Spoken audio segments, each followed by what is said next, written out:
बड़े भैया की शादी के बाद से ही पिताजी और माँ ऊपर के कमरे में सोने के लिए जाने लगे थे। नीचे 2 कमरे बने थे, जिनमें से अंदर वाला कमरा भैया भाभी का था और दूसरा गली से लगते हुए एक बैठक थी, जिसमें रात्रि में रोमी डेरा डाल देता था। सर्दियों की हाड़ कपाती ठंडी रात थी। रोमी की आंखों में आज नींद नहीं थी। किसी तरह नींद आई ही थी कि तकरीबन 1 घंटे के बाद रोमी को एहसास हुआ जैसे खिड़की के पास कुछ आहट हो रही है। कभी पायल की रुनझुन सुनाई पड़ रही थी तो कभी चूड़ियों की खनखनाहट। कुछ नहीं है यार, इतनी सर्दी में आधी रात को कौन गली में घूमेगा। करवट बदलकर वो फिर से सो गया। थोड़ी देर बाद फिर से उसे लगा जैसे बाहर कोई खड़ा हो। चूड़ियों की खनक और तेज हो गई थी। अगर वास्तव में कोई बाहर है तो दरवाजा क्यों नहीं खटखटा रहा?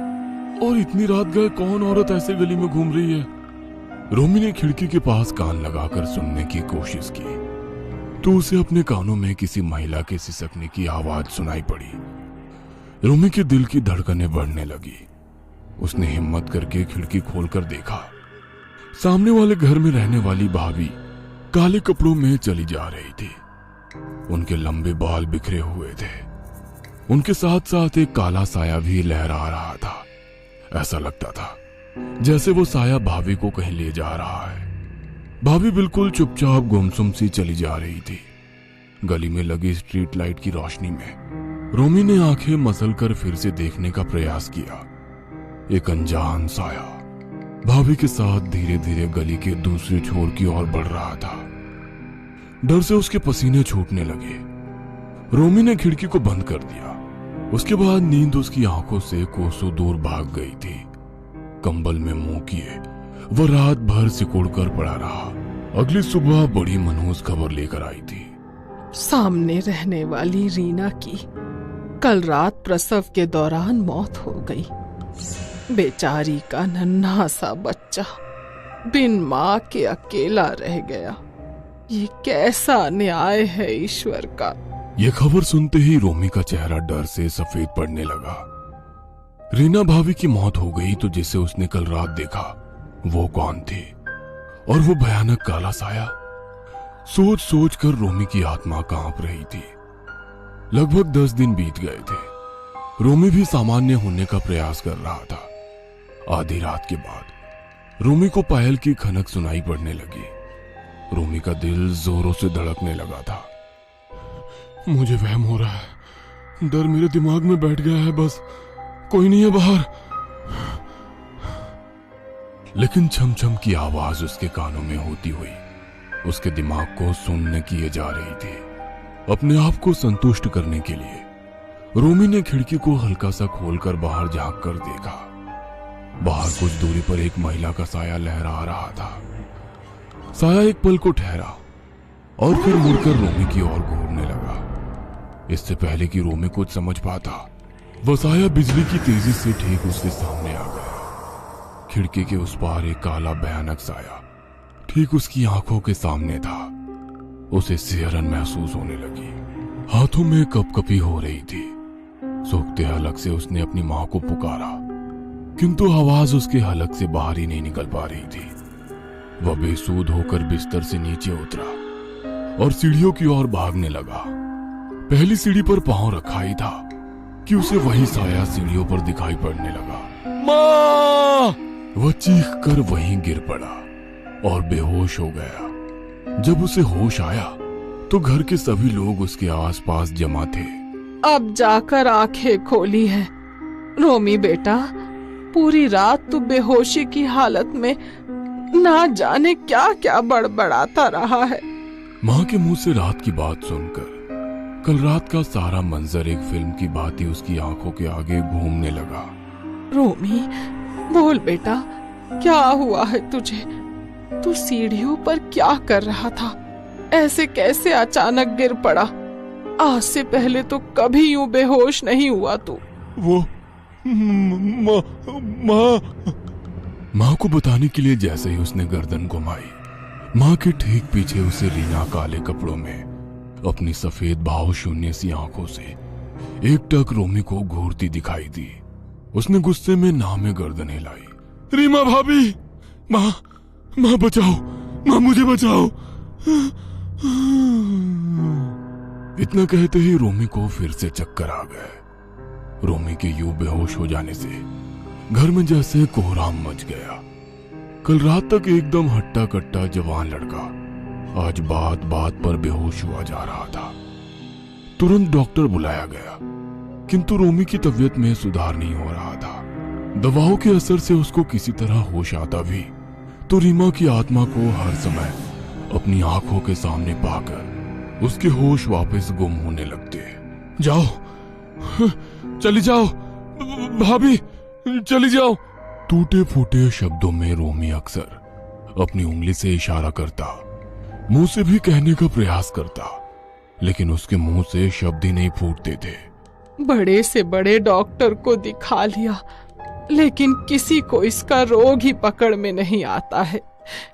एक रात में ऐसा क्या हो गया कि मेरे बेटे की हालत इतनी खराब हो गई। जरूर ये कोई प्रेत है जो रोमी के पीछे लग गया है। हाँ, उसी रोज उन्होंने मंदिर जाकर पुजारी जी से सारी व्यथा कह सुनाई। धैर्य से काम लीजिए, मैं कल ही अपने गुरु के साथ आपके घर आऊंगा। ईश्वर ने चाहा तो सब सही हो जाएगा। पुजारी जी अगले दिन अपने साथ एक जटाव वाले बाबा को लेकर घर के भीतर दाखिल हुए। माता जी, ये सिद्ध बाबा है। इन्होंने शमशान में रहकर सिद्धियां प्राप्त की है। अवश्य ही ये आपके बेटे का बाधा मुक्त करने में मदद करेंगे। बाबा ने कुछ देर के लिए अपनी आंखें बंद की और फिर इशारा करते हुए प्रश्न किया, कहाँ है रोमी? रोमी भीतर के कमरे में आराम कर रहा है। बाबा ने कमरे का द्वार खोला तो सभी सन्न रह गए। रोमी रीना के नवजात शिशु को सीने से लगाए दीवार की ओर मुंह किए जाने क्या बड़बड़ा रहा था। उसकी आंखों के चारों ओर काले गड्ढे बन गए थे और चेहरा ऐसा लगता था कि बरसों से सोया ही ना हो। दरवाजा खुला देखकर उसने गर्दन टेढ़ी करके बाबा की ओर देखा और बच्चे को जमीन पर लिटाकर छिपकली की तरह दीवार से होते हुए छत पर चढ़ गया। जटा वाले बाबा ने रोमी के ऊपर अपने साथ लाया जल छिड़क दिया। जल छिड़कते ही रोमी छटपटाने लगा और उसका चेहरा बदलने लगा। गुस्से से उसकी त्योरियां चढ़ गई। अपने ही नाखूनों से उसने अपना चेहरा नोच लिया और वो औरत की दोहरी आवाज में गुर्राया, वापस भेज दो इस बाबा को, नहीं तो अच्छा नहीं होगा। रोमी जानवरों की तरह अपना शरीर नोच रहा था। रोमी की बिगड़ती हालत देखकर बाबा ने एक भभूत लेकर रोमी के माथे पर स्पर्श कराई। भभूत छूते ही रोमी ने अपने हाथों से बाबा को जोरदार धक्का दे दिया। बाबा दूर जा गिरे। बाबा के गिरते ही रोमी भयानक आवाज में ठहाका मारकर हंसने लगा। कुछ ही पलों में भभूत के असर से रोमी बेहोश होकर फर्श पर गिर गया। बच्चे को लेकर माताजी दौड़ते हुए सामने वाले घर की ओर बढ़ गई। माताजी के लौटने के बाद, आपके बेटे के आसपास एक नहीं 2 सायों का असर है और दोनों ही बहुत शक्तिशाली प्रेत हैं। आज अगर मैं समय पर ना आता तो वो बच्चे की जान ले लेती। बाबा, कोई उपाय करिए। मेरे बच्चे ने क्या बिगाड़ा है किसी का? कुछ तो बताइए। अब तो ये बात वो साया ही बताएगा कि वो रोमी के पीछे क्यों पड़ा है। जटा वाले बाबा ने पूजन सामग्री घर में छिड़ककर रोमी को सामने बैठाया और उसे बाधा रहित करने की विधि प्रारंभ कर दी। माँ, मुझे बचा लो, मुझे ले जाएगी, मुझे बचा लो माँ। कोई मत जाना उसके पास, वरना अपनी जान से हाथ धोना पड़ेगा। ये सब उसी रूह का फैलाया जाल है।